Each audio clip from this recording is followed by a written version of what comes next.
Jack and I are coming off the company as directors. We are handing that over to the new directors, and that comes with certain responsibilities. Most people don't understand how freehold management companies work, don't really understand that when you're a leaseholder, ultimately there is a freeholder that has to coordinate and take responsibility for all of the services that are needed to keep that block running. I just wanted to run through some of the things that we've done to give them a helping hand to get that process as seamless as possible.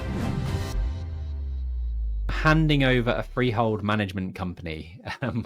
We completed Sunset Court 2 years ago now, I guess 18 months ago, but we held one of the flats because ultimately we rented it out for a little bit, but we've now found a buyer and we are due to complete tomorrow on the sale of that final flat in the development. There's 6 units, 2 houses and 4 flats. We're selling it share of freehold, but until that final unit is handed over, we as XP are the managing agent for the property. We are the ones organising all of the landscape, the window cleaning, the insurances. We are directors of the freehold management company. But we don't want to be anymore because we've sold them all. So over to you. And I last week met with the owners of all of the other 6 properties. Most of them are, very elderly. It was exactly what we wanted from that site. It's right off the high street, literally 100 meters walk off of the high street. It's a lovely little community. Like everyone gets on really well. They go over for tea and cakes and keep each other entertained. Some of them are recently widowed, and one of the owners actually passed away. It's a really nice community to have sort of introduced, and that downsizer market is who we were targeting for that development. So it's great to see it go to that. But it's no longer our responsibility to manage the freehold and how the site operates. So it's basically over to them. And most people don't understand how freehold management companies work,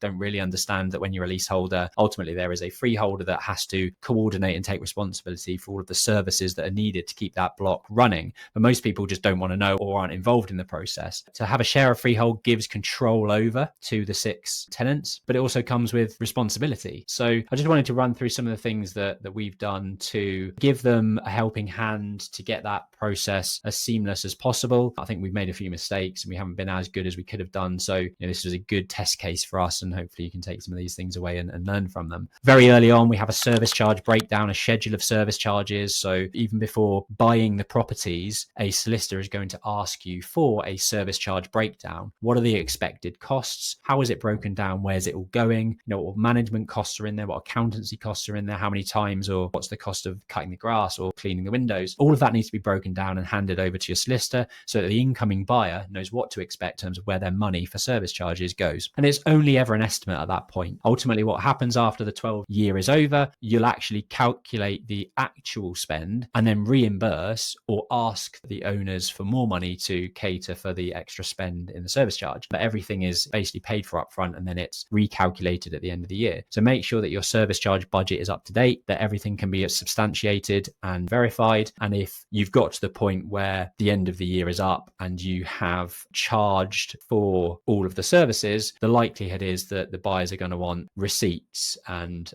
invoices for the works that have been undertaken and the works that they've effectively paid you for. You'll need to set up a limited company. So, Sunset Court Management Company, for example, and that will need to have directors, and it will also need to have the owners of the other properties as members of that company. So limited companies for freehold management are set up in slightly different ways. Ours is limited by shares, I think, which is where a normal company would be set up in a shareholdership. But then you get another option, which is limited by guarantee, I think it is. So ultimately, not all of the owners have to become directors of the property, but you still need generally 1 or 2 people that are willing to put their name in the hat to be a director of that limited company and take ownership and basically sort of run the management company. And then all of the other owners will have some sort of share certificate or ownership certificate to say that they are members of the freehold management company by default of owning one of the flats or freehold houses within the development. So all of that needs to be set up and handed over. So they're going to have to sign on as a director. They're going to have to fill out relevant forms. And basically on handover, what we're saying is that Jack and I are coming off the company as directors. They are handing that over to the new directors, and that comes with certain responsibilities. The company has to have a bank account. So, we've got a company at the moment set up with Metro. I then have to take the 2 directors of the new management company to Metro, sign documentation to hand over ownership of that bank account and give them the reins to do whatever they want to with the bank account. And going back on the service charges, if as a collective, the 6 owners decide that they don't want to do any landscaping or have a gardener come in to do the landscaping, then that is a cost that can be removed from the service charge and they would pay less service charge, or they decide to keep the service charge the same amount, and the difference becomes just a float or some extra money in the account for unforeseens, like if they have to unblock a drain or gutter falls off or something like that, where they have to do some works to put it back together. They can decide how they use that money, basically. And this is what they wanted to do. They're all old. They all keep the gardening and the planting and stuff well kept themselves. They don't need a gardener. They want to be doing that themselves, so they can save that cost on the service charge and they get free rein to make that decision. But they need a bank account set up in order to do it. Sorry to interrupt. If you are tuning into this, love the idea of investing in or developing property, you have at least £50,000 cash, but don't have the time to deploy it, then why not consider investing in one of our XP projects? We're always raising more investment for our property pipeline, so head over to our website and register your interest to work with us now.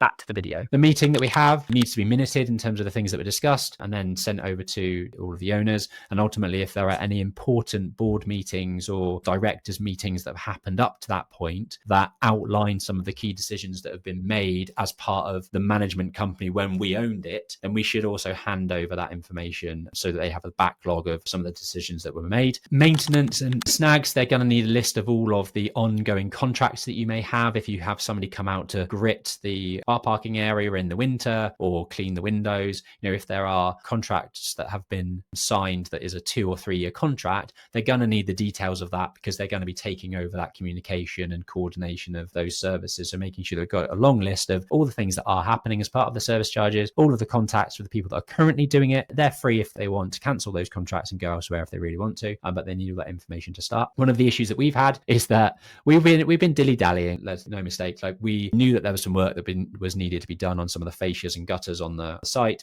We had been delaying it. They'd been holding off service charges, paying us the service charge. We just hadn't got around to doing it. But ultimately, to sell the 6th flat, it came up in the conversation that the elderly gentleman has been looking up at his gutters and they're not painted and they need to be painted so they don't deteriorate over time, blah, blah, blah. And that actually became a sticking point for our final sale because the buyer was unwilling to move forward unless we gave them, written authority or written correspondence to say that we will address those issues that would become a latent management issue for her when she buys the new flat. So if we didn't do it now, she's going to have to pay more as part of her service charge to get it done at a later date, unless we say in writing that we're going to do it, which we were, and we did. But yeah, making sure that all of those kind of snags and maintenance issues are wrapped up before handover, and you can draw a line under the sand once it's all been handed over. And then I've put here, expect nonsense. It's like herding cats. I've had this before on another block of flats that I own in Reading. You've got different temperaments, different characters, different wants, different needs. Ultimately, in this development, they're all elderly. They've got a lot of time on their hands. So there'll be a lot of things that get discussed that probably aren't your issue. And most likely, they're going to give you checks to go and cash for the service charges instead of just backs transfer, which most people do nowadays. But that's the elderly generation for you. But yeah, hopefully that's been useful for you to understand sort of what's involved in, once you've finished a development, handing over the management company, if you are doing so, to the rest of the buyers, and making sure that's as seamless as you can make it. If you got value from this video, make sure you click the subscribe button down below and ring the notification bell, because we release one video at least every week, so be the first to get notified. See you on the next one.